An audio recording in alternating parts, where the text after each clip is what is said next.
পৃথিবী বড় স্বার্থপর, দুনিয়া বড় স্বার্থপর। দুনিয়া কাউরে জায়গা দেয় না, দুনিয়া কাউরে জায়গা দেয় না। এত মজবুত পাইলিং করে যেই বিল্ডিং বানাইলাম, দুনিয়া তারে থাকতে দেয় না। যা বেটা যা, যা তুই লাথি দিয়া বাইর করে যা, কবরে যা, কবরে যা। দুনিয়া কাউরে থাকতে দেয়।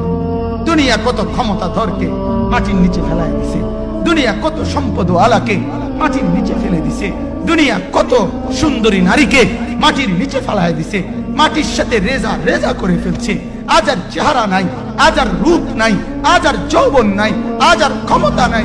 এমন বাদশা ছিল পৃথিবীতে যার হাতের আঙ্গুলের ইশারায় মানুষের গর্দান উড়াইয়া দিত, যার হাতের ইশারায় উঠত মানুষ, বসত মানুষ। আজ বাদশারা নাই, আজ সম্পদওয়ালারা নাই, আজ মালওয়ালারা নাই। দুনিয়া কাউরে থাকতে দেয় না, কাউরে না দোস্ত, কাউরে দেয় না। দুনিয়া দাদারে আমার থাকতে দেয় নাই। আমার দাদারে আমি দেখছি, আজ আমার দাদা নাই। আমার নানারে আমি দেখছি, আমার নানা নাই। আমার দাদিরে আমি দেখছি, আমার দাদি নাই। আমার নানিরে আমি দেখছি, আমার নানি নাই।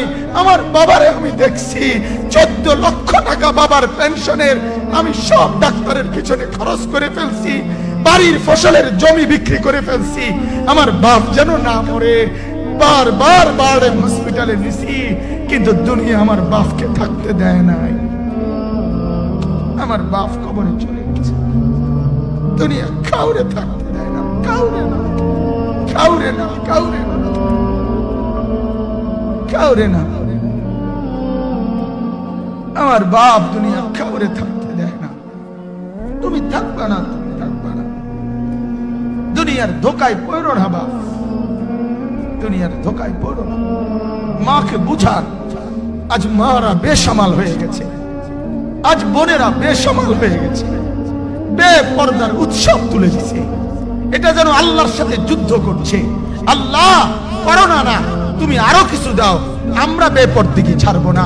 যুবক ছেলেগুলো যেন বলতেছে, আল্লাহ তুমি করোনা দেওয়ার চাই দাও, অশ্লীল ছবি দেখা, ফেসবুকে নর্তকী দেখা আমরা ছাড়বো না। দেখি তুমি কি করতে পারো, তুমি যা করার করো। দোকানদার ব্যবসায়ীরা হারামের লেনদেন করা বন্ধ করছে না, সুদখোর সুদ ছাড়ছে না, ঘুষখোর ঘুষ ছাড়ছে না, নাফরমান আর জিনাকার ব্যভিচারী এরা কেউ কিছু ছাড়ছে না। বেহায়ার বেপর্দা নারী তার অশ্লীলতার বেহায়াপনা ছাড়ছে না। মুসলমান তার ঘরে টেলিভিশনের নর্তকীর আওয়াজ তো বন্ধ করছে না। হায় করোনা কিভাবে যাবে, আযাব কিভাবে যাবে বলেন, বলেন, বলেন আপনারা। আমার বাপ ফেরাউনের উপরে তো আযাব এতদিন ছিল না, নমরুদের উপরে আযাব এতদিন ছিল না, সাদ্দাদের উপরে আযাব এতদিন ছিল না, কারুনের উপরে আযাব এতদিন ছিল না, লূত আলাইহিস সালামের কওমের উপরে আযাব এতদিন ছিল না, হুদ আলাইহিস সালামের কওমের উপরে আযাব এতদিন ছিল না, নূহ আলাইহিস সালামের কওমের উপরে এতদিন আযাব ছিল না। আজ আমরা মালিককে এই পরিমাণ নারাজ করছি, মালিক এত বেশি নারাজ।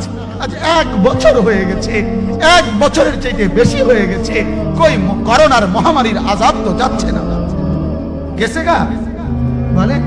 আমাদের লক্ষ লক্ষ বাচ্চার পড়ালেখা বন্ধ, এরা নষ্ট হওয়ার চূড়ান্ত পর্যায়ে পৌঁছে গেছে। মোবাইল এদেরকে শেষ করে দিছে, লক্ষ লক্ষ ছেলে। গতকালকে এক মা আমার আত্মীয় ফোন দিয়া বলতেছে, সকাল 10টায় বাচ্চাটা ঘর থেকে মোবাইল লইয়া বাইর হইছে, রাতের 10টায় মা তারে ফোন দিয়া বলছে, বাপ ঘরে আসতি না, ভাত খাইতি না। বাচ্চা তারে বলতেছে, তোমার অসুবিধা কি, তোমার সমস্যা কি? মা এই কথা বইলা কায়দা দিছে যে শোনেন হুজুর কদুর দোয়া করো।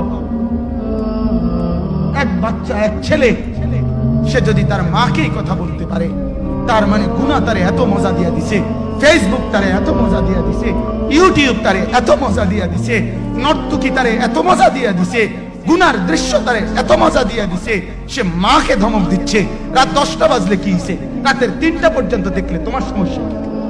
আমার আখিরাত আমি নষ্ট করলে তোমার অসুবিধা কি? আমার জাহান্নাম আমি ঠিক করে নিলে তোমার সমস্যা কি? আল্লাহ আমাদেরকে মাফ করে দেন। আল্লাহ